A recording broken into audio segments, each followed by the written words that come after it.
Good morning बच्चों। आज हम लोग अपनी कक्षा में पाठ 6 माने लेसन नंबर 6 भगवान के डाकिए नामक कविता को पढ़ेंगे। इस कविता के कवि हैं श्री रामधारी सिंह दिनकर। इनका जन्म 13 सितंबर 1908 को हुआ था, यानी 13 सितंबर 1908 को हुआ था, और इनकी मृत्यु जो है 24 अप्रैल 1974 को हुआ था। इनका जन्म स्थान सिमरिया घाट जिला बेगूसराय है, जो कि बिहार में पड़ता है। रामधारी सिंह दिनकर जी हमारे हिंदी साहित्य के बहुत जाने माने कवि अथवा लेखक रहे हैं। उन्होंने बहुत सी सुंदर रचनाएं लिखी हैं। उन्हीं में से एक है भगवान के डाकिए।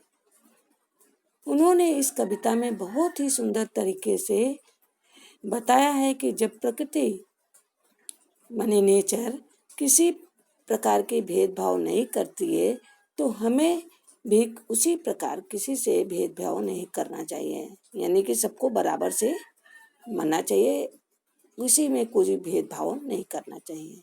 पक्षी, बादल, हवा एक देश से दूसरे देश खुशबू लेकर जाते हैं, यही इस कविता में दर्शाया गया है।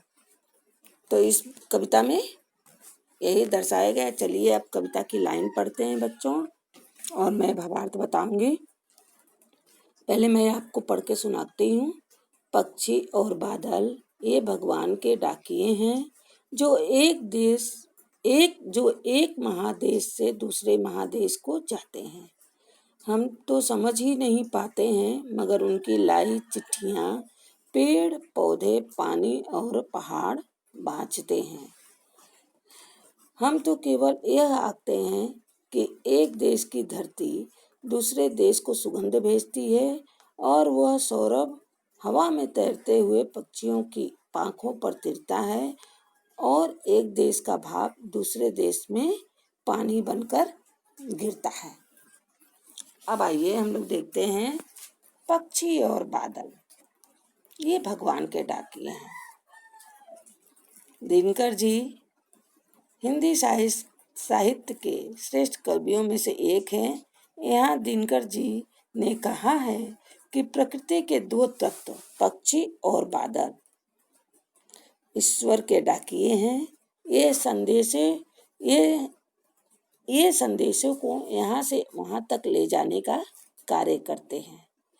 ये अपने संदेशों को एक देश से दूसरे देश में लेकर जाते और आते हैं। ठीक है। पक्षी और बादल ये भगवान के डाकिए हैं, जो एक संदेश को एक देश से दूसरे महादेश को लेकर जाते हैं। ठीक है।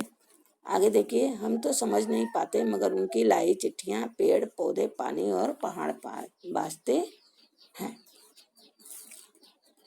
कभी पुनः कहते हैं कि हम लोग प्रकृति के इन अनूठे रूपों को समझ नहीं पाते हैं। हम नहीं समझ पाते, किंतु उनके द्वारा लाई गई जो संदेश होते हैं ना, उन चिट्ठियों को पेड़ पौधे पानी पहाड़ आदि अच्छी प्रकार से सुनते हैं। ये पक्षियों और बादलों की भाषा को अच्छे से समझ लेते हैं।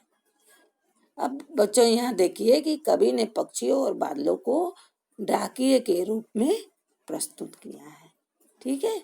आगे की लाइन देखिए बच्चों। हम तो केवल यह आखते हैं कि एक देश की धरती दूसरे देश को सुगंध भेजती है।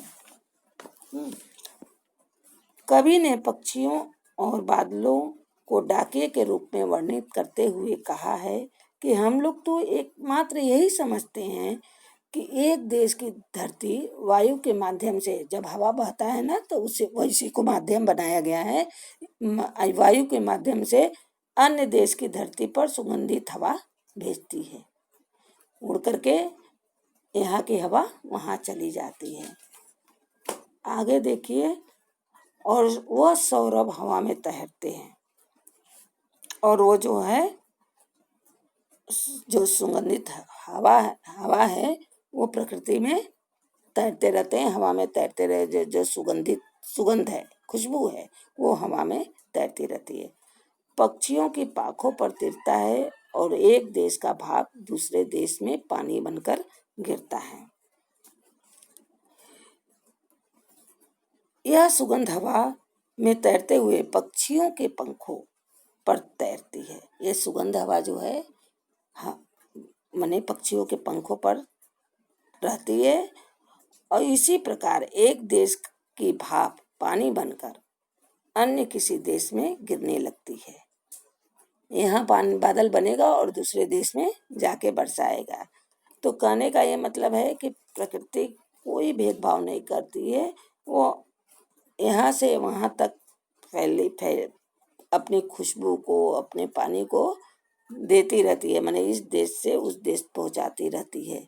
प्रकृति का यह सारा चक्र लगातार इसी तरह अपनी गति में रहता है। माने प्रकृति का ये चक्र है जो हमेशा अपनी गति में रहता है, चलते रहता है। कवि ने यहाँ पर बादल और वायु के माध्यम से प्रकृति के चक्र को समझाया है। प्रकृति क्या करती है उसी के चक्र को यहाँ पर कवि ने समझाया है। तो बच्चों, मैंने ये सारांश बता दिया। अब आप लोग को मैं भावार्थ लिख करके भेज दूंगी।